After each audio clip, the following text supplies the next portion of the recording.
أعوذ بالله من الشيطان الرجيم. بسم الله الرحمن الرحيم. وآية لهم الأرض الميتة وأحييناها وأخرجنا منها حبا فمنه يأكلون وجعلنا فيها جنات من نخيل وأعناب وفجرنا فيها من العيون ليأكلوا من ثمره وما عملت أيديهم أفلا يشكرون. سبحان الذي خلق الأزواج كلها مما تنبت الأرض ومن أنفسهم سبحان الذي خلق الأزواج كلها مما تنبت الأرض ومن أنفسهم ومما لا يعلمون. وآية لهم الليل نسلخ منه النهار فإذا هم مظلمون. والشمس تجري لمستقر لها ذلك تقدير العزيز العليم. والقمر قدرناه منازل حتى عاد كالأرجون القديم. لا الشمس ينبغي لها أن تدرك القمر ولا الليل سابق النهار وكل في فلك يسبحون.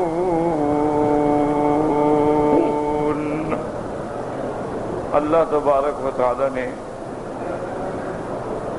کلام مقدس کی ان آیات میں اس بات معاد پر دلائل کا ذکر فرمایا ہے.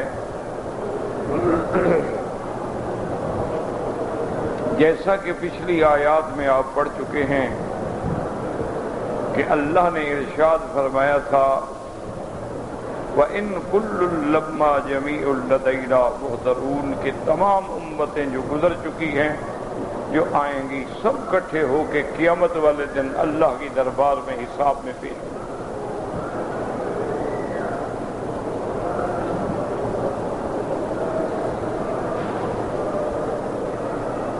اور کافروں کو اشکال یہ تھا کہ مرنے کے بعد جو زندگی ہے وہ نہیں ہوگی.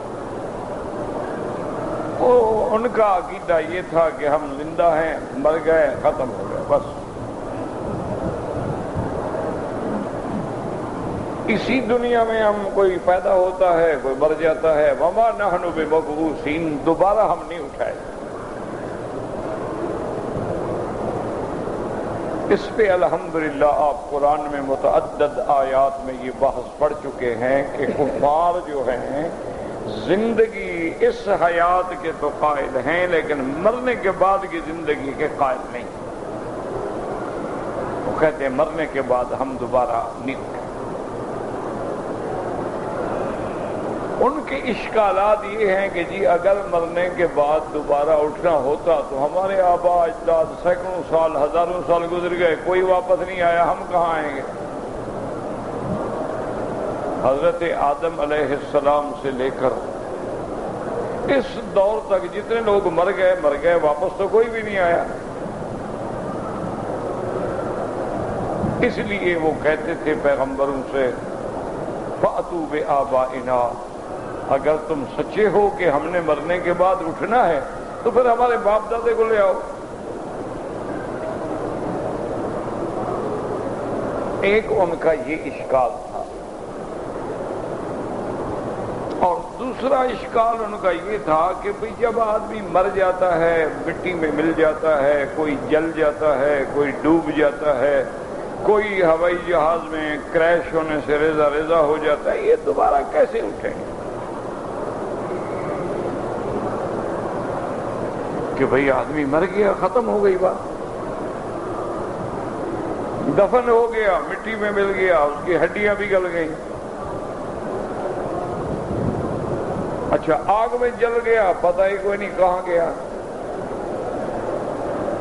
کوئی لوگ پانی میں ڈوب گئے، مچھلیاں کھا گئیں، پتہ نہیں 100 مچھلی نے کھایا، 1000 نے کھایا، ٹکڑے ٹکڑے 1000 مچھلی کے پیٹ میں چلے گئے، اب یہ دوبارہ کیسے زندہ ہو؟ اس لیے وہ حیات بعد الموت کا انکار کرتے کہ ہم نے دوبارہ اٹھنا نہیں۔ اچھا جب دوبارہ ہم نے اٹھنا ہی نہیں ہے تو پھر معنی یہ ہے کہ سارا مقصد حیات صرف یہی دنیا ہے۔ تو اسی کے لیے ہم محنت کریں، کھائیں، کمائیں، دولت پیسہ جھوٹ بولنے سے ملے، سود کھانے سے ملے، حرام کھانے سے ملے، فراڈ کرنے سے ملے، چوری کرنے سے ملے، رشوت کھانے سے ملے، کھاؤ پیو بس مر جاؤ۔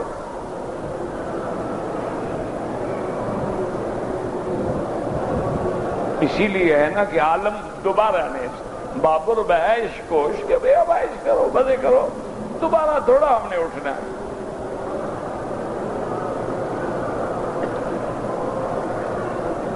اسی لیے ایک دن ایک کافر نے کسی قبرستان سے گزرا تو وہاں کوئی ہڈی پڑی تھی انسان کی بوسیدہ، تو وہ ہڈی اٹھا کے لے آیا اور حضور صلی اللہ علیہ وسلم کی خدمت میں آیا۔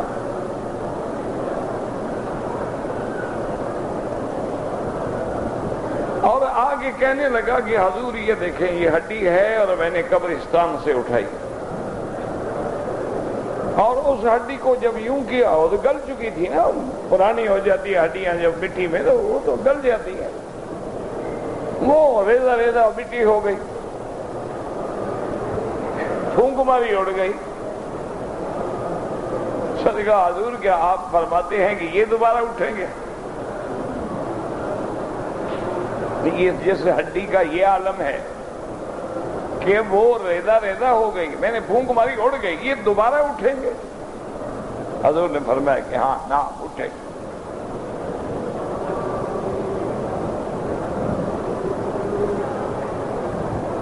اور دوسرا اشکال ان کے جو کچھ فلسفی قسم کے لوگ تھے ان کو یہ ہوتا تھا کہ بھئی جب بندہ مر جاتا ہے تو مٹی مٹی میں مل جاتی ہے اور ہوا ہوا میں مل جاتی ہے اور آگ آگ میں چلی جاتی ہے، اب کیسے جدا ہو، کیسے پتہ لگے گا کہ یہ مولوی مکی کی ہڈی ہے؟ وہاں تو لاکھوں ہڈیاں ہیں۔ تو انہوں نے حیات بعد الموت کا انکار کر دیا۔ اچھا جب حیات بعد الموت کا انکار ہے تو برزخ کی حیات کا تو خود بخود انکار ہو گیا نا، کہ بھئی مرنے کے بعد ہم نے اٹھنا ہی نہیں، بات ختم ہو گئی نا۔ اچھی طرح سمجھیں، کچھ مسائل مشکل ہوتے ہیں۔ اچھا اتفاق ایسا ہے کہ کافروں کو تو آگ لگائیں، وہ تو عالم برزخ کے بھی منکر اور عالم آخرت کے بھی منکر، وہ کہتے ہیں کوئی حیات ہے ہی نہیں مرنے کے بعد۔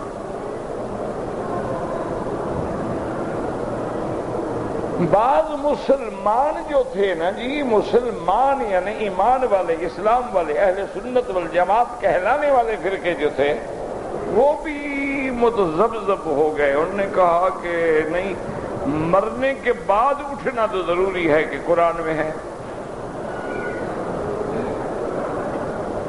اس کا انکار نہیں کر سکتے، لیکن یہ مرنے کے بعد جو قبر ہے اور عذاب ہے، ثواب ہے، یہ تو قرآن میں ہے ہی نہیں۔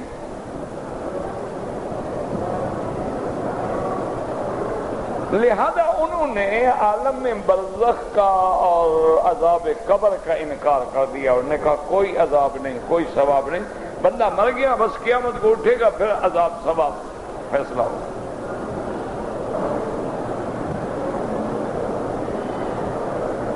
حالانکہ وہ مسلمان ہیں اور اپنے آپ کو اہل سنت والجماعت بھی کہتے ہیں، لیکن عذاب قبر کا منکر۔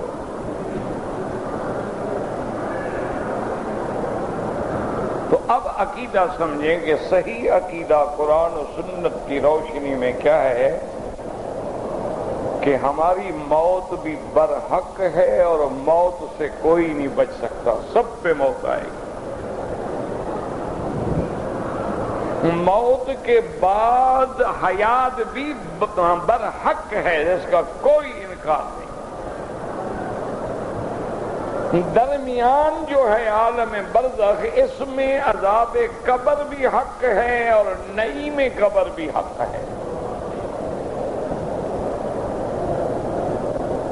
اس لیے ائمہ اربعہ جو ہیں، چاروں امام متفق ہیں کہ عذاب القبر حق، کہ عذاب قبر حق ہے، لا ينکرها الا ضال او مضل، اس کا انکار کرنے والا گمراہ ہے، خود بھی گمراہ ہے اور لوگوں کو بھی گمراہ کرنا چاہتا ہے۔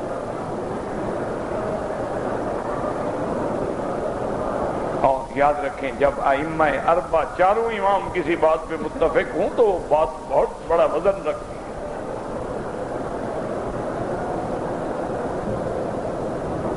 اور اس کے دلائل میں انہوں نے اللہ کے قرآن کی آیات بھی اور احادیث محمد مصطفیٰ بھی صلی اللہ علیہ وسلم پیش کی۔ ایک ہے مرنے کے بعد اٹھنا، جیسے حضور سے اس نے ہڈی دکھا کے اعتراض کیا، اللہ نے قرآن میں باقاعدہ اسی سورۃ یاسین میں انشاءاللہ پڑھیں گے۔ اللہ فرماتے ہیں اولم یر الانسان انا خلقناہ من نطفۃ فاذا هو خصیم مبین ضرب لنا مثلا ونسي خلقه قال من يحيي العظام وهي رميم۔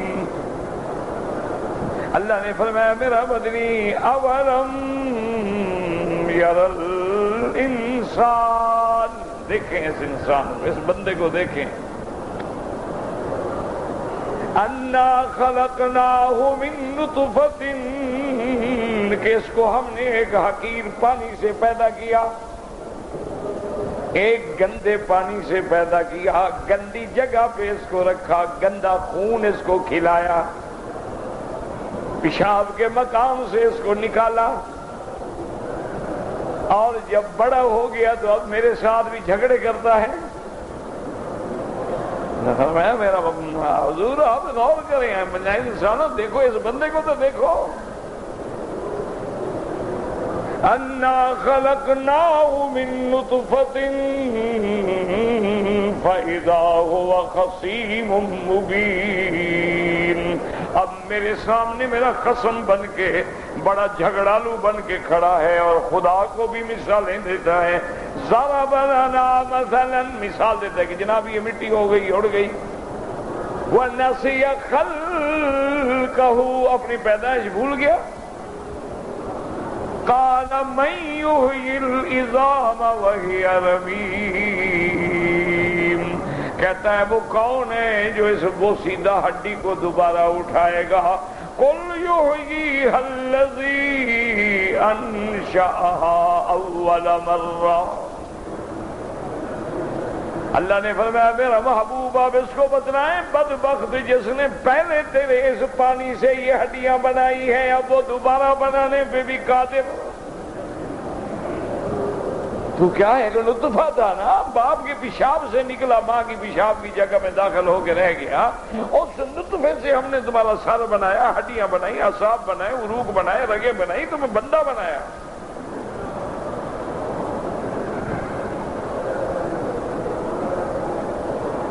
ہم نے تمہیں وَهُوَ الَّذِي يُصَوِّرُكُمْ فِي الْأَرْحَامِ هُوَ الَّذِي يُصَوِّرُكُمْ فِي الْأَرْحَامِ كَيْفَ يَشَاءُ، وہ ذات ہے جس نے تیری شکلیں بنائی ماں کے رحم میں جیسے چاہا۔ چاہا تو جمیل بنا دیا، چاہا تو کبیح بنا دیا، چاہا تو سعید بنا دیا، چاہا تو شقی بنا دیا، چاہا تو طویل بنا دیا، چاہا تو قصیر بنا دیا، چاہا تو فرما بردار بنا دیا، چاہا تو نافرمان بنا دیا۔ اللہ فرماتے ہیں تیری ماں کا رحم کتنا ہے، اس میں یہ سارے تصرف پہ میں قادر ہوں، تو قبر پہ قادر کیوں نہیں؟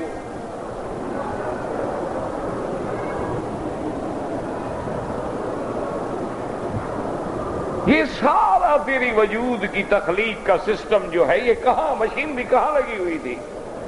مکان میں، کمرے میں، کہ ماں کے رحم میں؟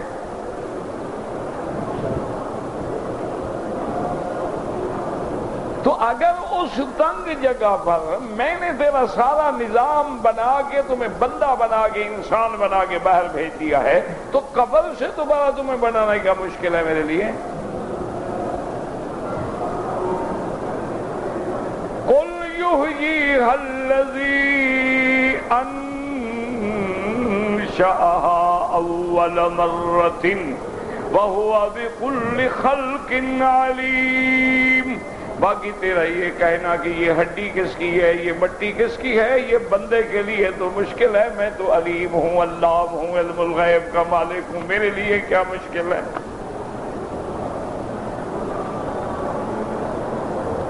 اللہ اکبر۔ اس لیے اللہ فرماتی ہیں کہ میرے بندے کبھی تم نے کبھی غور بھی کیا ہے، بلا قادرین علی ان نسوی بنانا، ہم نے تیرے پور بنا کے اس پہ جو ہم نے لکھ دیا ہے وہ قیامت تک کسی دوسرے بندے سے نہیں ملتا۔ اگر ہم نے یہ نشان بنانے پہ بھی قادر ہیں تو تمہیں دوبارہ اٹھانے پہ کیوں قادر نہیں؟ تم انگوٹھے سے بندہ ڈھونڈ لیتے ہو، خدا نہیں ڈھونڈ سکے گا۔ تم فنگر پرنٹ سے مجرم پکڑ لیتے ہو، اللہ نہیں پکڑ لے گا کہ یہ کس مولوی کی ہڈی ہے۔ تم آنکھ کی پتلی کے انداز سے بندوں کو پکڑ لیتے ہو، آواز کی لہروں سے بندے کو پکڑ لیتے ہو، اور جو آنکھ کا خالق ہے، آواز کا خالق ہے، انسان کا خالق ہے، وہ دوبارہ تمہاری ہڈیوں سے نہیں پتہ کر سکتے کس کی ہڈی ہے۔ اس کو تو صرف حکم دینا ہے۔ یاد رکھو تمہیں اس لیے مشکل نظر آتا ہے کہ ہڈیاں اکٹھا کرو، ہڈیاں جوڑو، پھر ہڈیوں کو ہڈیوں سے ملاؤ، اور جناب جیسے مشین کھول دو پھر ہر پرزے پر نشان لگاتے، نمبر 1، نمبر 2، نمبر 3، 1 کو 1 سے ملاؤ، 2 کو 2 سے ملاؤ، تو اللہ کے لیے بھی مشکل کرنا، مطلب بدبخت میں نے تو حکم دینا ہے، ہو جا بس ہو گیا۔ فَإِنَّمَا هِيَ زَجْرَةٌ وَاحِدَةٌ فَإِذَا هُمْ بِالسَّاهِرَةِ۔ اللہ نے فرمایا ہم تو صرف ایک حکم دیں گے، سور پھونکا جائے گا اور تم سارے میدان میں کھڑے ہوگے۔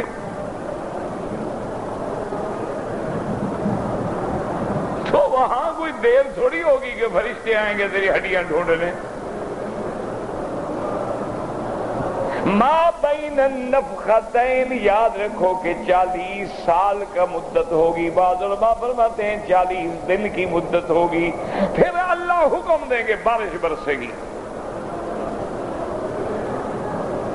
اس بارش کو یوں سمجھیں کہ وہ ماء الحیات ہوگی، جیسے زمین مردہ پہ پانی ڈال کے اس کو ہم زندہ کرتے ہیں، سارے مردوں پہ بھی پانی جب پڑے گا، ہر جگہ وہ پانی اکٹھا کر کے ہر مردے کو اپنے اپنے جوڑ پہ لائے گا۔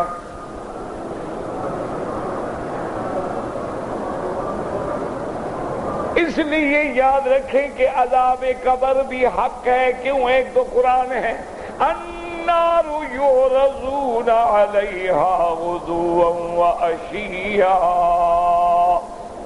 وَيَوْمَ تَقُومُ السَّاعَةُ أَدْخِلُوا آلَ فِرْعَوْنَ أَشَدَّ الْعَذَابِ۔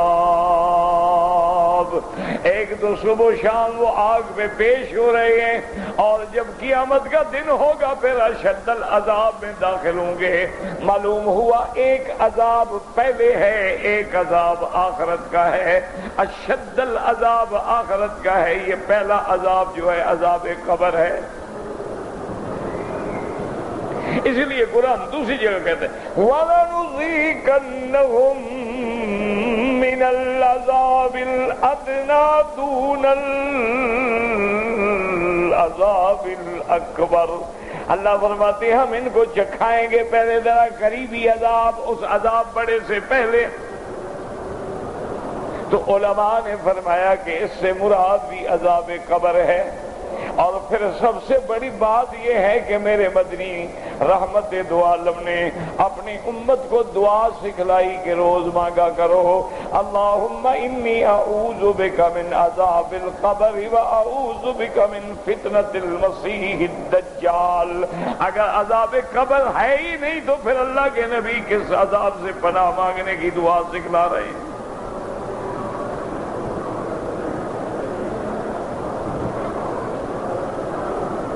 اسی لیے حضور نے فرمایا کہ دعا مانگا کرو کہ اللہ ہمیں عذاب قبر سے بچا، فتنہ قبر سے بچا۔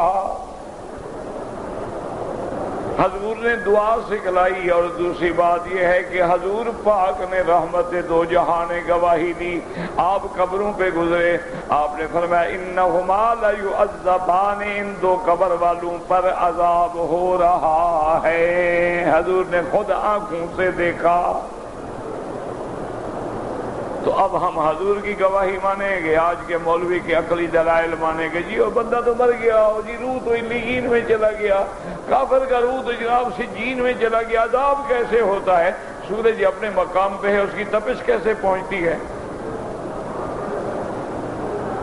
چاند اپنے مقام پہ ہے، اس چاند سے سمندر کی موجوں میں کیوں تموج پیدا ہوتا ہے؟ مجھے سمجھائیں کون سی چیز اس کو جوڑتی ہے؟ آپ دیکھیں نا، چاند یوں یوں چڑھتا جائے گا، سمندر بھی چڑھتا جائے گا۔ این 14ویں کی رات میں جب چاند اپنے پورے جوبن پہ ہوتا ہے، سمندر بھی اپنے پورے جوبن پہ ہوتا ہے۔ پھر چاند گھٹنا شروع کرے گا، سمندر بھی اترنا شروع کرے گا۔ تو اس لہروں کا چاند سے کیا تعلق ہے؟ چاند کہاں، پانی کہاں؟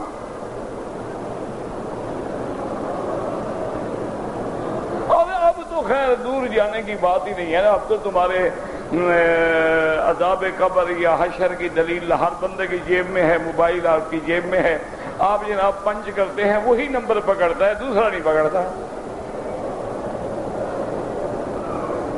آپ یہاں بیٹھے ہوئے ہیں اور 4000 میل، 10,000، 20,000، 50,000 میل دور کے ملک میں بیٹھے بات کر رہے ہیں، اور جو نمبر آپ ملاتے ہیں وہ اگر غلط بھی ملے آپ پھر ملاتے ہو، جی رانگ نمبر غلط لگ گیا، پھر صحیح لگ جاتا ہے، بات کر رہے ہیں۔ اگر بندے بنائے ہوئے نمبر جڑ سکتے ہیں، اللہ قبر میں نہیں پکڑ سکتے ہیں؟ عجیب بات ہے۔ آسمانوں پہ سیٹلائٹ کا سلسلہ جڑ جاتا ہے، نہ تار ہے، نہ کوئی چیز ہے، نہ کھمبے لگائے گئے، کچھ بھی نہیں، وہ اپنی جگہ پر ہے، ہم اپنی جگہ پہ ہیں۔ لیکن جناب یہ موبائل جو ہے یہ سیٹلائٹ سے براہ راست تعلق رکھتا ہے، اس لیے اس کی قیمت بھی زیادہ ہے کہ آپ جہاں ہوں گے وہ کبھی مس نہیں کرے گا، پکڑے گا فوراً۔ تو بندہ یہ چیزیں بنا سکتا ہے؟ نعوذ باللہ، بندے کو بنانے والا قادر نہیں ہے کہ روح تو علیین میں عذاب کیسے ہوگا؟ روح تو سجین میں ہے جناب، عذاب کیسے ہوگا؟ اللہ کے بندے علیین میں ہونے کے بعد اللہ تعلق قائم کر دیتے ہیں، سجین میں ہونے کے بعد اللہ تعلق قائم کر دیتے ہیں۔ اسی لیے احادیث مبارک میں آتا ہے کہ اللہ کے انبیاء جو ہیں وہ زندہ ہیں اپنے قبور کے اندر۔ اللہ کے انبیاء کی اجساد مبارک کو اللہ نے محفوظ رکھا ہے، زمین پہ حرام کر دیا، زمین کو طاقت نہیں کہ پیغمبر کے وجود کو چھیڑے۔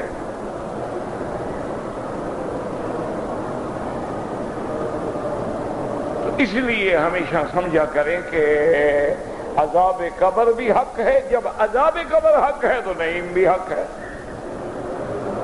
اچھا اب جناب عقل لڑاتے ہیں کہ وہ جی دیکھیں نا اب قبر ہے، ہم نے قبر تو بند کر دی، قبر کے اندر اس کو نعمت کیسے پہنچے گی؟ ہم نے تو اچھی خاصا بند کیا ہے، سیمنٹ لگا دیا ہے، بلکہ اوپر روضہ بھی بنا دیا ہے، کوئی جا ہی نہ سکے۔ ہم نے باقاعدہ سنگ مرمر کی اینٹیں لگائی ہیں اور بالکل ذرا 1 سینٹی میٹر کا فاصلہ بھی نہیں چھوڑا تھا کہ 11ویں کا دودھ بھی نہ پہنچے اندر۔ تو جی ثواب کیسے پہنچے گا اور عذاب کیسے پہنچے گا اور فرشتے کیسے پہنچیں گے؟ کہاں سے داخل ہوں گے؟ اور پھر کہیں سے داخل ہوں، کوئی دیوار ٹوٹی ہوئی تو ہو نہ ہو تو بالکل ٹھیک ہے، اسی طرح ہے۔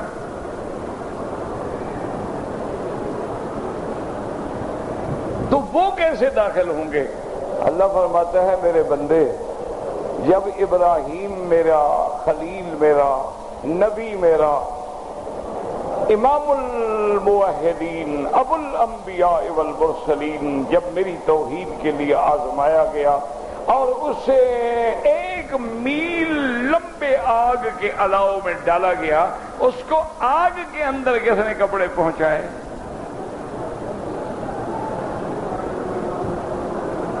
اس کو آگ کے اندر کس نے غذا پہنچائی؟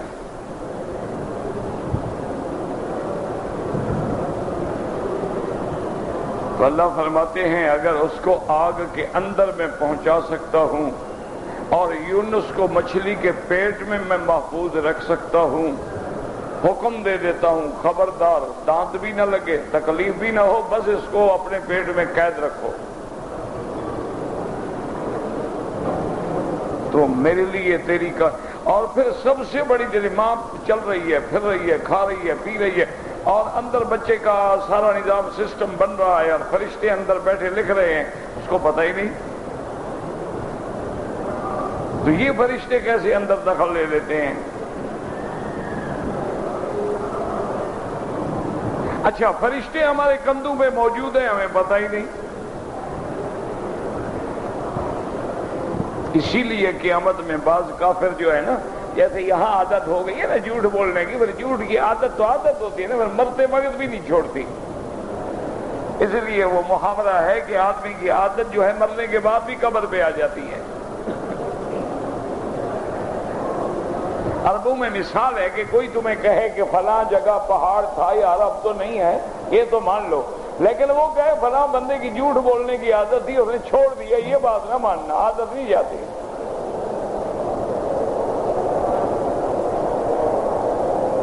عادت ہے، ایسی لعنت ہے کہ مرتے دم تک نہیں چھوڑتی۔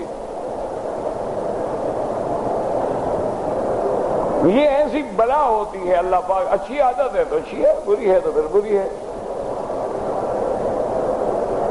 تو قیامت والے دن بھی ان کو عادت تھی نا جھوٹ بولنے کی، وہ کہیں گے واللہ ربنا ما کنا مشرکین، یا اللہ ہمیں تیری قسم ہم نے تو شرک کیا ہی نہیں، ہم نے تو شرک نہیں کیا،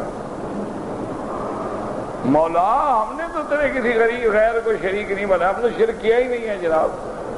اچھا ابھی یہ نامہ اعمال، انہوں نے کہا اللہ میاں یہ نامہ اعمال بھی تو ان منشیوں نے لکھا ہے نا جن کو ہم نے کبھی دیکھا ہی نہیں، اور جو ہماری جنس کے بھی نہیں تھے، اچھے گواہ آپ نے کھڑے کیے ہیں ہمارے خلاف، جو ہمارے جنس کے بھی نہیں ہے مولا کریم، کوئی گواہ ہماری جنس کا تو ہونا، ہماری قوم کا، برادری کا بندہ تو ہونا کم از کم۔ اور ان گواہوں کو ہم نے دیکھا نہیں، ان کے لکھے بھی آج آپ ہمیں جہنم ڈال رہے ہیں۔ اللہ فرمائے ٹھیک، اس کا انتظام بھی کرتے ہیں۔ اليوم نختم على افواههم وتكلمنا ايديهم وتشهد ارجلهم بما كانوا يكسبون۔ اللہ حکم دے گے ملائکہ اس کی زبان پہ مہر لگا دو، بند کر دو بدبخت کی زبان کو، منہ پہ سین لگا دو اس کے۔ نختم علی افواہہم، نختم مانا ختم لگانا منہ پہ، اللہ نے فرمایا بند کر کے سین لگا دو، نہ زبان ہلا سکے نہ ہونٹ ہل سکے۔ اب اللہ حکم دے گے کہ اب ہاتھوں تم بولو گواہی دو۔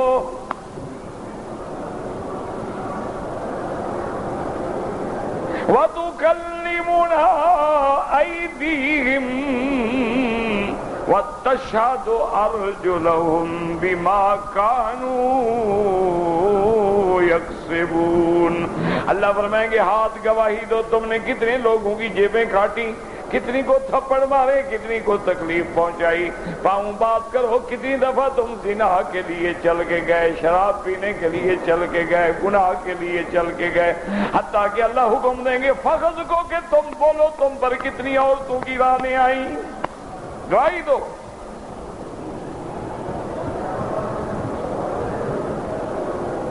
اللہ حکم دیں گے چمڑے کو کہ تم بھی بولو۔ اب ہر عضو جب بولے گا اب حیران ہو جائیں گے، جب زبان اللہ کھولیں گے تو اب کہیں گے آئے تم بھی گواہ بن گئے۔ اللہ نے فرمایا بدبخت، تم نے میرے ملائکہ بھی اعتراض کیا، تیری بوٹی بوٹی گواہی دے گی کہ تم نے دنیا میں کیا کیا۔ اس لیے یاد رکھیں، علماء نے لکھا ہے کہ جب گناہ کرو غور کر لیا کرو کہ کتنے گواہ ہیں۔ 2 فرشتے گواہ ہیں، تیرے اعضاء سارے قیامت میں گواہی دیں گے زنا۔ اللہ اکبر اللہ۔ اور جس جگہ تم گناہ کرتے ہو وہ جگہ بھی قیامت میں گواہی دے گی۔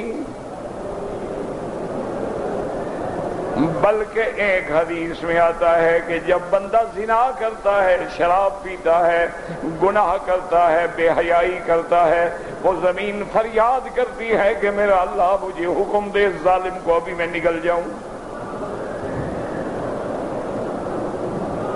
تیری زمین پہ رہ کے تیرا نافرمان ہے، گھر تیرے میں رہتا ہے، روٹی تیری کھاتا ہے، ہوا تیری کھاتا ہے، پانی تیرا پیتا ہے، آسمان تیرے کے نیچے رہتا ہے، پر تیرا باغی ہے، مجھے حکم تو دے۔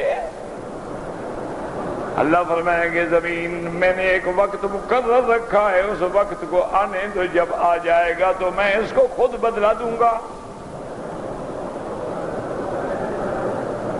میں رحیم ہوں، کریم ہوں، میں نے مہلت دی ہے، کرنے دو، اس کو رسی دی ہے، جتنا دوڑ سکتا ہے دوڑ لے۔ جب ہم پکڑیں گے ان بطش ربک لشدید انہ هو یبدئ ویعید۔ اللہ فرماتے ہیں پھر جب میں عذاب دوں گا، ایک مخلوق کا عذاب ہے، ایک خالق کا عذاب ہے، فرمایا جب میں عذاب دوں گا تو اس عذاب کا بھی تم تصور نہیں کر سکتے۔ فَيَوْمَئِذٍ لَا يُعَذِّبُ عَذَابَهُ أَحَدٌ۔ اللہ تبارک و تعالیٰ فرماتے ہیں کہ جب یہ جہنمی، جب یہ میرا باغی آئے گا اور جب یہ پانی مانگے گا، اللہ حکم دیں گے فرشتوں کو کہ پلاؤ اس کو، یسقا من ماء صدید یتجرعہ ولا یکاد یسیغہ وَيَأْتِيهِ الْمَوْتُ مِنْ كُلِّ مَكَانٍ وَمَا هُوَ بِمَيِّتٍ۔ اللہ حکم دیں گے پلاؤ اس کو، جو مجرموں کی پیپ بہ رہی ہے وہ پلاؤ اس کو کھولتی ہوئی۔ اور پانی مانگے گا، حکم ہوگا کالمہل یغلی فی البطون۔ اور قرآن کہتا ہے یشوی الوجوہ بئس الشراب وساءت مرتفقا۔ جب پانی مانگے گا وہ پانی ایسے کھولتا ہوگا کہ ایسے جب قریب آئے گا تو سب چمڑے اڑ جائیں گے۔ اس وقت کو یاد کر لو۔ آج کے عیش و عشرت میں زندگی گزارنے والوں، معصوم بچیوں کی عصمتوں کی عصمت دری کرنے والوں، غریبوں کے مال لوٹنے والوں اور غریبوں کے زمینیں چھیننے والوں، تیاری کر لو، وقت قریب آ گیا ہے۔ ان شجرۃ الزقوم طعام الاسیم کالمہل یغلی فی البطون کغلی الحمیم۔ اللہ فرماتے ہیں جہنم کے تھوہر کا درخت کھانے کو ملے گا، کھاؤ کانٹے دار درخت، اور وہ پیٹ میں جانے کے بعد ایسے ایسے ایسے جناب کھولے گا جیسے گرم پانی کھولتا ہے۔ اس کے بعد وہ چیخیں گے وَنَادَوْا يَا مَالِكُ لِيَقْضِيَ عَلَيْنَا رَبُّكَ قَالَ إِنَّكُمْ مَاكِثُونَ۔ پکاریں گے کہ اے جہنم کے دروغا مہربانی کرو، اپنے رب سے کہو ہمیں موت دے دیں، ہم مر جائیں، فیصلہ ہو جائے۔ 500 سال تک تو وہ جواب نہیں دے گا، 500 سال کے بعد کہے گا بدبختو اب تم نے یہاں رہنا۔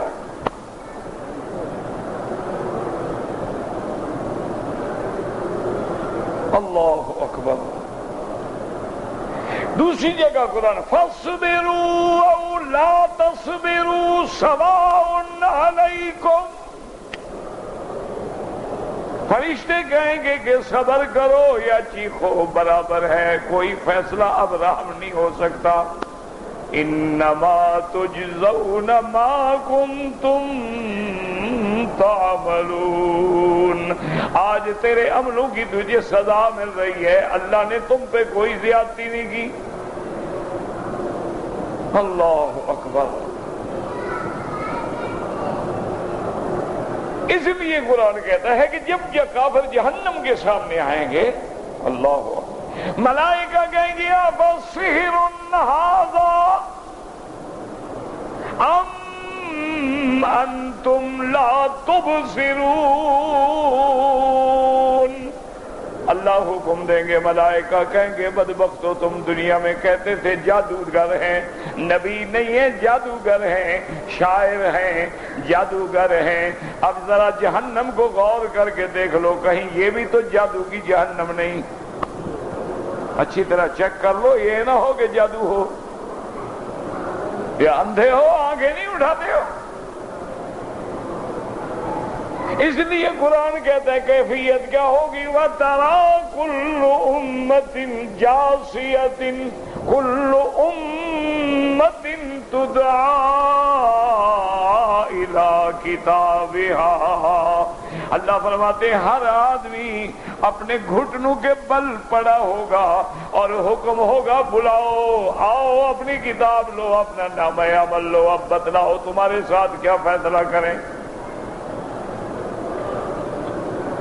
اس لیے یاد رکھیں کہ مرنے کے بعد بھی زندگی برحق ہے، اور عذاب قبر بھی برحق ہے، اور نعیم قبر بھی برحق ہے۔ جو قبر کے سوال جواب میں ثابت قدم رہے گا، اس کے بعد اللہ اس کے لیے جنت کی طرف کھڑکیاں کھل جائیں گی اور رحمت کے دروازے کھل جائیں گے، بلکہ اس کے مرنے کے بعد، اس کے روح نکلنے کے بعد، اس کے قبر تک آنے کے بعد اللہ کبھی کبھی اپنے بندوں کو نمونے دکھلا دیتے ہیں کہ خوشبوئیں اٹھ رہی ہیں، اور وہ خوشبوئیں ایسی ہوتی ہیں جن خوشبوؤں کا دنیا کی خوشبو سے کوئی تعلق نہیں ہوتا۔ ایک تو وہ خوشبو ہے نا جو آپ لگاتے ہیں، ماشاء ابھی سے میرا سر دکھ گیا، یہاں کسی نے عطر لگایا ہے، میرا دماغ ایسے اڑ گیا اس سے۔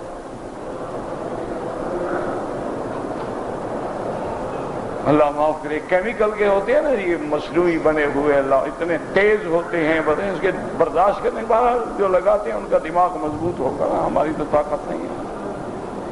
چائے کڑوی ہو گئی اس سے، وہاں سے اڑا سیدھا ادھر آیا، یہ کوئی جنت النعیم جنت الفردوس ہے، لیکن دنیا میں جہنم میں پہنچا دیتا ہے۔ لگاؤ اچھی خوشبو ہو جو حضور نے لگایا ہے، وہ کوئی پیسہ قبر میں نہیں جائے گا، یہاں خرچ کر لو کچھ نہیں ہوتا ہے، سستے وستے نہ لیا کرو۔ حضور پاک نے مشک استعمال کیا ہے، زعفران استعمال کیا ہے، عنبر استعمال کیا ہے، عود استعمال کیا ہے، ورد استعمال کیا ہے۔ حضور تو رات کو نیند کھلتی نا پھر بھی خوشبو لگا دیتے، اتنی حضور کو خوشبو پسند تھی۔ حبیب الی من الدنیا بثلاث، حضور نے فرمایا تین چیزیں مجھے محبوب ہیں، سب سے پہلی چیز تو خوشبو ہے۔ اسی لیے حضور نے مرد اور عورت کی خوشبو میں بھی فرق کیا ہے کہ مرد کی خوشبو زیادہ ہو رنگ کم ہو، عورت کی خوشبو میں رنگ زیادہ ہو خوشبو کم ہو۔ رنگ تو خاوند نے دیکھنا ہے، لوگوں نے تو نہیں دیکھنا۔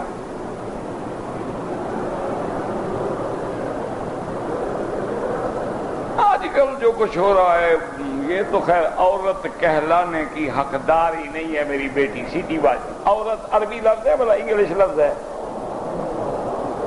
عورت، ہاں جی، نہیں ذرا تحقیق کر لو کہ یہ کوئی انگریزی کا لفظ ہے،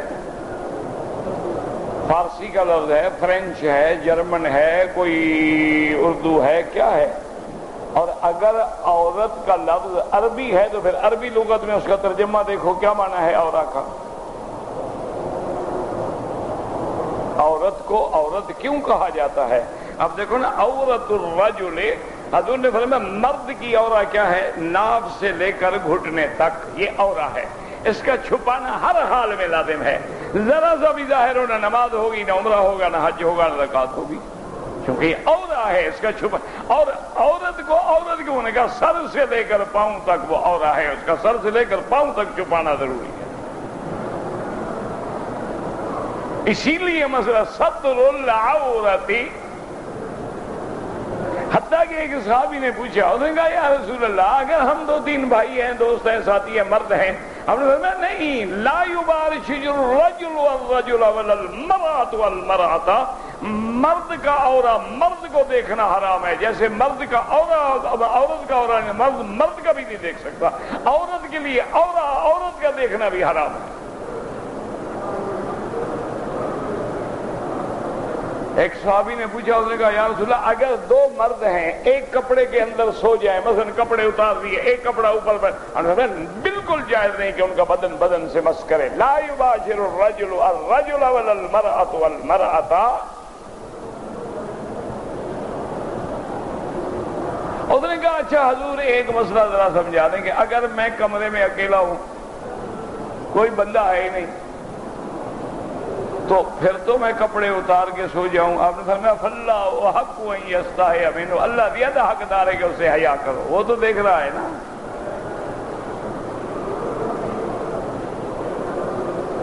آج تو لوگوں کو نیند نہیں آتی نا جی، کیا کریں بیچارے، عادت ہو گئی، نائٹی کے بغیر سو نہیں سکتے، نائٹ گاؤن نائٹی، اور اس کو تھوڑا سا اے لگا دو تو ناٹی ہو جائے گا، بس بات ایک ہے۔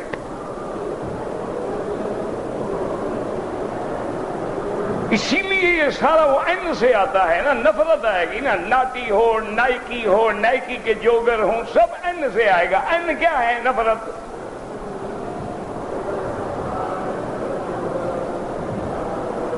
اللہ اکبر، یاد رکھو اللہ پاک رحمت فرمائے تو اب اللہ پاک فرماتے ہیں کہ وہ قیامت کا منظر کیسے ہوگا، کہ وہ زمین گواہی دے گی، فرشتے گواہی دیں گے، تیرے اعضاء بھی گواہی دیں گے، اور خود خدا بھی۔ پھر کس بات کا انکار کرو گے؟ اللہ اکبر، ہمیں ڈر ہو تو ہم مکے میں آ کے کعبے کا حیا کر لیں، مدینے میں جا کے محمد مدنی کے روضے کا حیا کر لیں، کوئی فرق ہے؟ جو سگریٹ پیتا ایمان سے کہو، اپنے ملک میں پیتا ہے، مکے میں چھوڑ دی، مدینے شریف جا کے چھوڑ دی، روضے کے سائے میں کھڑا ہو سگریٹ نہیں پیتا، سرکار دو عالم کے سامنے سلام پڑھنے جائے داڑھی نہیں مڈاتا، کیا خیال ہے؟ تم جانو بھائی، تمہارا کام جانے، ہم مولویوں کے ذمے ہے ہم چیختے رہیں، فریاد کرتے رہیں، کیونکہ آپ نے سپاہی کھڑا کیا نا، رات کو پہرے دار رکھتے ہیں، ٹھیکری پہرے والے رکھتے ہیں، وہ ساری رات بیچارے لائٹیں مارتے ہیں، کہتے ہیں خبردار خبردار۔ ہم مولوی تو دین کے سپاہی ہیں نا، دین کے نام پہ روٹی کھاتے ہیں، ہمارا کام ہے ہم چیختے رہیں، تمہاری مرضی، مانگو مانو، نہ مانو نہ مانو، کوئی جبر تھوڑا ہے، ہمیں تو اسی کی روٹی ملتی ہے نا، ہمیں تو اسی پہ نجات ملنی ہے نا۔ ہمیں تو اسی میں جنت ملنی ہے، اسی بات بھی، یہی ہماری ڈیوٹی ہے، یہی ہمارا فریضہ ہے کہ ہم چیختے رہیں، بتاتے رہیں خبردار خبردار یہ گناہ ہے، خبردار یہ حرام ہے، خبردار یہ شرک ہے، خبردار یہ بدعت ہے، خبردار یہ دشمنی صحابہ ہے، خبردار یہ اہل بیت کا دشمن ہے، خبردار یہ منکر رسالت ہے، خبردار یہ منکر حیات ہے، خبردار یہ منکر، ہمارا کام تو چیخنا ہے۔ تم کہتے مولوی چیختے، چیخے نہ تو کھائے گا کہاں بیچارہ، پھر تو نوکری اپنی حرام کرے گا، وہ تو پکڑا جائے گا، اس کی تو ڈیوٹی ہے، اس کی تو ڈیوٹی ہے، ڈیوٹی نہیں دے گا تو پھر کہا حلال کھائے گا۔ تم نوکری کے وقت ٹائم میں کام نہ کرو، حلال کھاؤ گے۔ ہمیں یہ جو کپڑے کوئی دیتا ہے وہ دین کا آدمی سمجھ کے بیچتا ہے نا، کوئی کپڑا بھیج رہا ہے، کوئی عطر بھیج رہا ہے، کوئی ہدیہ بھیج رہا ہے، کوئی ٹوپی بنا کے بیچارہ بھیج رہا ہے، کوئی کچھ بھیج رہا ہے، کیوں؟ کہ بھائی یہ دین کے چوکیدار ہیں، یہ اپنی ڈیوٹی کر رہے ہیں، اپنے کام میں لگے ہوئے ہیں، ان کو مصروف نہ کرو۔ تو اس لیے ہمیشہ یاد رکھو کہ عذاب قبر بھی حق ہے، نعیم قبر بھی حق ہے، موت بھی حق ہے، مرنے کے بعد اٹھنا بھی حق ہے، میدان محشر بھی حق ہے، حساب کتاب بھی حق ہے، پل صراط بھی حق ہے، میزان وزن اعمال بھی حق ہے، تقسیم نامہ اعمال بھی حق ہے، جنت بھی حق ہے، جہنم بھی حق ہے۔ اس کے بعد میرے اللہ فیصلہ فرمائیں گے۔ دعا کر اللہ سب کو جنت نصیب کرے، جہنم سے بچائے، ہر کلمے پڑھنے والے کو خدا جنتی بنائے۔ اللہ اکبر۔ کہتے جی کہ آپ نے ایک دفعہ 3 چیزیں بتائی تھیں کہ جو مذاق میں بھی واقع ہو جاتی ہیں، اللہ کے بندے، وہ حدیث ہے میرے محبوب کی، محبوب دو عالم سیدنا محمد مصطفیٰ صلی اللہ علیہ وسلم کی حدیث ہے کہ ثلاثن جدہن جد وحزلہن جد، 3 چیزیں ہیں جن کی حقیقت بھی حقیقت ہے اور مذاق بھی حقیقت ہے۔ النکاح والطلاق والعتاق۔ اگر کوئی بندہ کہتا ہے کہ جی میں نے اپنی بیٹی کا آپ سے نکاح کر دیا ہے، آپ نے کہا میں نے قبول کیا ہے، وہ ہو گیا، میں تو مذاق کر رہا تھا، نہیں، نکاح ہو گیا۔ اسی طرح ایک بندہ اپنی بیوی کو طلاق دے گا تو نہیں جی میں تو ایسے چھیڑ رہا تھا، سامنے بندے تم عورتوں کی آزادی کو چھیڑتے ہو، طلاق ہو گئی، ختم۔ اسی طرح اگر باندی ہے، آمہ ہے، غلام ہے، اور اس نے کہا میں نے تمہیں آزاد کیا تک تو کہ، اس کے بعد کہ میں تو مذاق کر رہا تھا، نہیں، آزاد ہو گئی، ختم ہو گئی بات۔ لیکن اب پہلے باندیاں بھی شان والی تھیں اور مالک بھی شان والے تھے۔ سیدنا حسن رضی اللہ تعالی عنہ، حسن ابن علی ابن ابی طالب رضی اللہ عنہ، حضرت حسین کے بڑے بھائی ہیں، مہمان آئے ہوئے تھے اور سفرہ لگا ہوا تھا، اور آپ کی جو کنیز تھی، جو مملوکہ تھی، ملک الیمین تھی، اس نے کھانا لگایا تو ایک بڑا پیالہ وہ شوربے کا لا رہی تھی۔ اللہ کی شان یہ ہے کہ اس کا پاؤں جو پھسلا نہ تو سارا گرم شوربہ جو تھا حضرت حسین پہ گر گیا، حضرت حسن پہ گر گیا، اور بدن جل گیا، کپڑے خراب ہو گئے۔ غصے سے جو آپ نے دیکھا، کنیز کھڑی ہو گئی، والکاظمین الغیظ، اس نے کہا حضرت اللہ قرآن میں کہتا ہے مومن وہ ہوتا ہے جو غصے کو پی جائے۔ باندیاں بھی ایسی ہوتی تھی نا، آج تو باندی ماشاءاللہ ہماری ہوتی نا، سینے میں اللہ کے جا ٹھا کر کے سامنے ہماری باندیاں بھی تو ہیں نا ماشاءاللہ، آدھے کپڑے اتار کے موبائل بیچ رہی ہے، لعنت اللہ علیہ، دکھانے والوں پر بھی لعنت اور کرنے والوں پر بھی لعنت۔ آنے دو قبر انشاءاللہ، فکر نہ کرو، ابھی پیسہ بنا لو، قبر آنے دو۔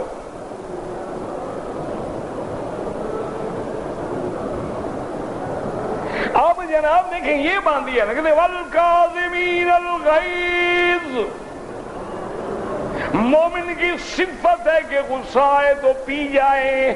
حضرت حسن نے فرمایا قذمت الغیظ، میں نے غصہ پی لیا، بس اس نے کہا حضرت حسن آیت پوری پڑھیں والعافین عن الناس. اللہ فرماتے ہیں مومن وہ ہے غصہ پی جائے اور لوگوں کی غلطی معاف کر دے. آپ نے فرمایا قد عفوت کی جاؤ میں نے معاف کیا. اور نے کہا حضرت آگے بھی ہے واللہ یحب المحسنین، اللہ احسان کرنے والوں کو محبوب رکھتے ہیں. فرمایا جاؤ میں نے تمہیں آزاد بھی کر دیا. یہ بانیاں تھیں، یہ سید تھے، یہ مالک تھے. آج تو جناب ماشاءاللہ وہ کہتے تھے نا، وہ ہمارا ایک سرائکی شاعر تھا، وہ آدھا لو لاگ دے مالک ہور سید جتی کا بھی دے ہور چور ہور سید اور سید ہے وہ اور سید. اللہ ہمیں ان کا غلام بنائے اور قیامت میں اللہ ہمارا حشر اہل بیت کے ساتھ کر دے. دعا کیا کرو. اور تو پلے ہے کچھ نہیں، کوئی عمل تو ہے نہیں نا جو اللہ کی دربار میں پیش کریں گے. یہی کہیں گے مولا تیرے بندوں کو تیرا قرآن سناتے تھے، ایک نقل بنائی ہوئی تھی، اب تیری مرضی جہنم میں ڈال جنت میں بھیج، تو مالک ہے جو چاہے کر دے. لیکن ہمیں یقین ہے کہ تیری رحمت بڑی ہے، اور ہمیں یقین ہے اس نبی کی حدیث مبارک میں کہ قیامت میں جب اللہ علماء کو بلائیں گے اور فرمائیں گے یہ تمہارے گناہ ہیں، وہ کہیں گے ہاں میرا مولا گناہ ہے. فرمائیں گے انی لم اضع علمی فیکم، کہیں گے اے میرے بندو میں نے اپنے قرآن حدیث کا علم تیرے سینے میں اس لیے تو نہیں رکھا تھا کہ آج جہنم میں ڈالوں. جاؤ گناہ معاف ہے، جنت میں جاؤ. اللہم اجعلنا منہم.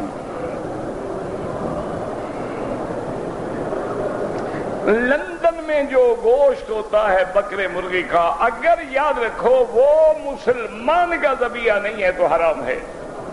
کیونکہ ایک بات تو یہ ہے کہ اہل کتاب اب ہے ہی کوئی نہیں، تو اہل کتاب کا ذبیحہ حلال ہے جب اہل کتاب ہو. اور اہل کتاب بھی بسم اللہ الرحمن الرحیم پڑھ کے اسی طرح ذبیحہ کرے، اسی طرح اس کی رگیں کاٹے جو شریعت کا حکم ہے، پھر حلال ہوگا. اب تو کوئی اہل کتاب ہے ہی نہیں. اب تو سارے جو ہیں وہ لادین ہیں، لا مذہب ہیں، ان کو کوئی پتہ ہی نہیں ہے. ان کا ذبیحہ بالکل حرام ہے. چلو آپ نے سمجھا دیا، اب اس کو میں کیا سمجھاؤں، پھر آپ نے تو سمجھا دیا. دیکھیں میرا بھائی، بعض اوقات زور سے ذکر کرنا بھی جائز ہوتا، لیکن دوسرے کو تکلیف ہو تو پھر نہ کریں. حضرت ابو سفیان قرشی تھے. بنو ہاشم جو ہے، دیکھیں یاد رکھیں اصل قبیلہ تو قریش ہے نا، بنو ہاشم تو شاخیں ہیں نا. اب جیسے دیکھیں نا مثلا بلوچ ہیں، آپ کہتے ہیں جی لغاری بھی بلوچ، مزاری بھی بلوچ، لشاری بھی بلوچ، کھوسے بھی بلوچ، رند بھی بلوچ، قرائی بھی بلوچ. اصل تو پھر بلوچ ہیں، باقی تو برانچز ہیں، شاخیں ہیں.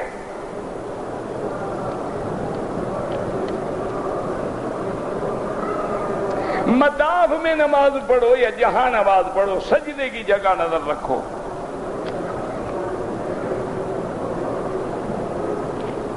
اگر 10 دن کے لیے آپ آئے ہیں قطر سے تو نماز قصر ہوگی. اگر اکیلے پڑھو، امام کے پیچھے پڑھو تو پوری پڑھو گے. عورت اگر بھاویں بریک کرے تو لعنت ہے اس پہ. متغیرات خلق اللہ، اللہ کی خلق کو تغیر کر رہی ہے، حرام ہے.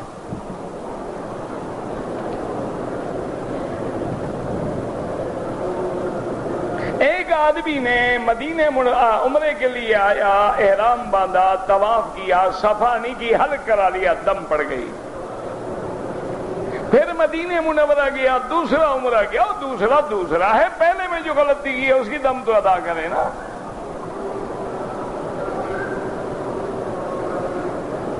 کہتے جی کہ حرم کے ارد گرد اونچی بلڈنگیں بنانا جو ہے جائز ہے، یہ تو نبی کا فرمان ہے. آپ نے فرمایا قیامت سے پہلے اونچی بلڈنگیں بنے گی. یتطاولون فی البنیان، لوگ بلڈنگوں کی بلندی میں فخر کریں گے میری اونچی، وہ کہے گا میری اونچی. تو ہوگا جو حضور نے 1400 سال پہلے فرمایا ہے. اور دوسری بات یاد رکھو، ضرورت بھی ہے. اب دیکھو نا، اب حاجی اور عمرے والا کہاں جائے؟ جو ہوٹل 50 ریال پہ ملتا تھا اب 200 پہ بھی نہیں ملتا. جگہ ہے نہیں تو کیا کریں گے آپ؟ اس کا حل پھر یہی ہوگا نا کہ ملٹی ملٹی سٹوریز بلڈنگیں کھڑی کی جائیں گی جیسے ہانگ کانگ میں ہے اور دنیا میں ہے، تاکہ زیادہ سے زیادہ حجاج حرم کے قریب رہ سکے، ورنہ تو آپ کو 2 میل دور جانا پڑے گا۔ نے یاد رکھو یہ بھی حکم دیا، جو بھی بلڈنگ بناؤ گے لازم اس میں نماز کی جگہ ہوگی۔ اب ہلٹن ہوٹل ہے، آپ کا شرکا مکہ ہے، آپ کے زمزم ٹاور ہے، آپ کے دارالتوحید ہے، سب میں الحمدللہ کسی میں 5000، کسی میں 2000، کسی میں 10,000 بندے کی نماز کی جگہ ہے باقاعدہ۔ قیامت کی علامت ہے، وہ تو ہوگا۔ عصر کے بعد طواف کریں تو امام ابو حنیفہ رحمۃ اللہ علیہ کے نزدیک یہ افضل ہے کہ اس کی 2 رکعت مغرب کے بعد پڑھو۔ حنابلہ کے نزدیک بھی جائز ہے، یعنی مجبوری ہے، پڑھ لو چلے جاؤ، ورنہ اگر آپ حرم میں ہیں سب کہتے ہیں آرام سے مغرب کے بعد پڑھو تاکہ کسی حدیث کی مخالفت نہ ہو۔ خضاب کرنا جائز نہیں ہے، باقی کوئی اور رنگ لگا دے۔ اچھا، کالا خضاب کر کے کس کو دھوکہ دینا چاہتے ہو، بیوی کو یا لوگوں کو؟ نہیں، کوئی فیصلہ تو کرو نا۔ بیوی کو دھوکہ دینا چاہتے وہ تو جانتی ہے جو کچھ تم ہو۔ لوگوں کو دھوکہ دینا چاہتے تو کیا فائدہ ہوا؟ بہرحال شریعت میں کالا خضاب منع ہے، کالے میں قطم ملا لو۔ حضور کی حدیث ہے الحناء والقطم، مہندی اور قطم ملا کے لگاؤ تو بڑا خوبصورت بال بنتے ہیں۔ کیا کریں، میں نے بڑی ڈھونڈی، اس کو آپ کہتے ہیں نا بسمہ کہتے ہیں یا بسمہ کہتے ہیں پتہ نہیں، عربی میں کہتے ہیں قطم۔ اور عربی کی مفردات کتابیں جو ہیں اس میں آتا ہے نیل کا پودا ہے نا، پہلے جیسے نیل بناتے تھے کپڑوں کو دینے والا، اس کے پتے جو ہیں ان کو سائے میں خشک کر کے پیس کے مہندی میں ملا دو، وہ ختم ہے۔ نکاح کرنا چاہتا ہوں، وہ پاکستان میں والدین کے پاس ہے، والدین نکاح کے لیے راضی ہیں، ٹیلی فون پر نکاح نہیں ہو سکتا۔ یاد رکھو، دونوں کا ایک مقام پر ہونا ضروری ہے۔ اب حل یہ ہے کہ تم اپنے کسی رشتہ دار کو وکیل بنا کے لکھ کے بھیج دو کہ تم میرے وکیل ہو، مسمات فلاں بنت فلاں، اس کے والدین کی رضامندی سے جا کے میری طرف سے ایجاب و قبول کر لو، نکاح ہو جائے گا۔ ٹیلی فون پہ نہیں ہوتا، بیوی ادھر آپ ادھر، ٹیلی فون پہ آواز بھی بدل جاتی ہے۔ ویسے احتیاط کرنا، آج کل لوگ بھی بڑے چلاک ہیں، تم شادی کرو آگے جاؤ 90 سال کی بوڑھی بیٹھی ہو، کیا کرو گے پھر؟ لوگ بڑے ماشاءاللہ آج کل انٹرنیٹ پہ شادیاں ہوتی ہیں نا۔ 3 یا 4 بتاتے ہیں 18,000 عالم، 18,000 عالم، آپ نے کہاں پڑھا ہے 18,000 عالم؟ وہ آیت مجھے لکھو قرآن کی، پھر میں تمہیں بتاؤں۔ تم جو کہہ دو تو ہم تمہاری بات مان لیں۔ عالم ارواح ہے، عالم مثال ہے، عالم دنیا ہے، عالم برزخ ہے اور عالم آخرت ہے۔ ایسے گھڑتے رہتے ہیں، پتہ نہیں کس سے سن لیتے ہیں۔ طلاق اور خلو میں کیا فرق ہے؟ بڑا فرق ہے جناب۔ طلاق مرد دیتا ہے، خلو عورت طلب کرتی ہے۔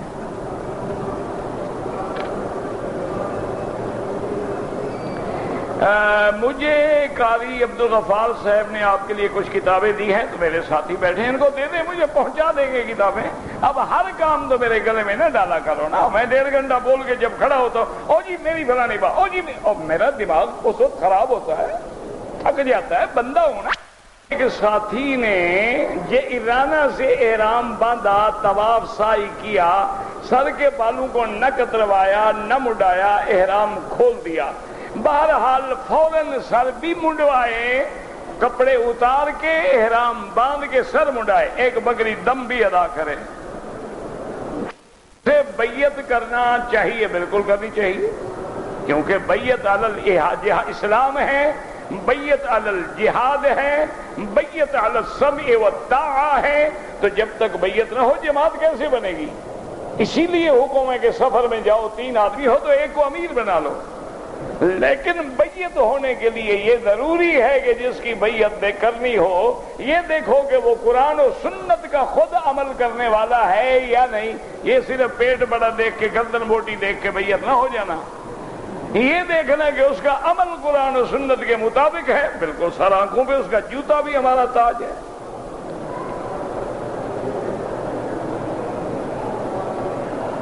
اگر میں نے 4 رکعت سنت کی نیت کر لی، جماعت کھڑی ہو گئی، 2 رکعت پہ سلام پھیر کے نماز میں مل جائیں، باقی 2 رکعت بعد میں پوری کریں۔ شاہ رکھا ہے، دوسری کا مغرب رکھ لینا، تیسری کا عصر رکھ لینا، چوتھی کا فجر رکھ لینا، یہ کوئی نام نہیں ہے، غلط ہے۔